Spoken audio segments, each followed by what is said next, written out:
Kadang-kadang itu klien sulit membedakan apakah saya sebenarnya ini sakit di pikiran atau ini sakit fisik. Ya, karena kadang-kadang anggaplah keluhan di dada gitu ya. Ada orang tuh sering nanya, ini dok, ini pikiran saya aja atau emang sakit di badan saya? Ya, ini memang sakit beneran atau hanya pikiran saya? Ya, karena memang beberapa orang itu cemas dengan fisiknya, akhirnya dia menduga dirinya sakit ini, sakit itu. Ya, nah sebenarnya tidak ada bedanya antara badan mental dan badan fisik saat sakit. Sebenarnya ya, badan fisik itu hanya perluasan dari badan mental. Jadi kalau Anda mungkin pernah sakit di perut gitu ya, tiba-tiba mood Anda nggak enak, atau ada nyeri pada saat mens, itu mendadak emosinya jadi tidak nyaman ya. Perasaannya terganggu. Nah sebaliknya juga begitu. Ketika saya punya banyak endapan emosi, banyak endapan luka apalagi di dalam batin saya, itu juga akan pengaruhi badan fisik. Saat Anda marah misalnya, tiba-tiba asam lambungnya naik. Saat Anda cemas, saat Anda mengalami ketakutan, ketegangan, tiba-tiba Anda mengalami gangguan pencernaan. Nah, artinya kalau kita belajar tentang body, badan, ya kita punya badan pikiran, ya badan emosi, kemudian badan nafas atau badan energi, dan badan fisik. Itu keempat badan ini semuanya saling terhubung ya, semuanya saling mempengaruhi. Makanya kita perlu belajar bagaimana membuat supaya keempat badan kita ini berada dalam kondisi yang maksimal, ya kondisi yang sehat gitu. Bahwa badan fisik saya selalu dalam kondisi yang rileks, badan pikiran saya rileks, emosi saya clear ya.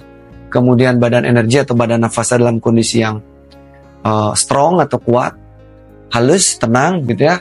Sehingga pada akhirnya secara mental dan secara fisik badan saya juga menjadi sehat ya. Nah, kalau kita bahas bahwa tidak ada bedanya, ya kalau lebih tepatnya mungkin otak kita itu nggak bisa membedakan gitu ya. Apakah saya sedang sakit di badan fisik atau di badan mental saya?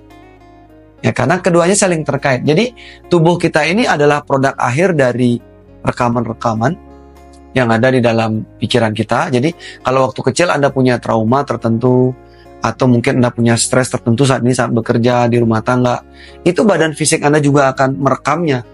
Ada ketegangan-ketegangan tertentu, ada nyeri-nyeri tertentu yang terekam di dalam tubuh yang bisa membuat Anda kemudian tidak nyaman. Kalau di kelas, makanya Anda diajak untuk, pertama pasti diajak untuk mengolah fisik.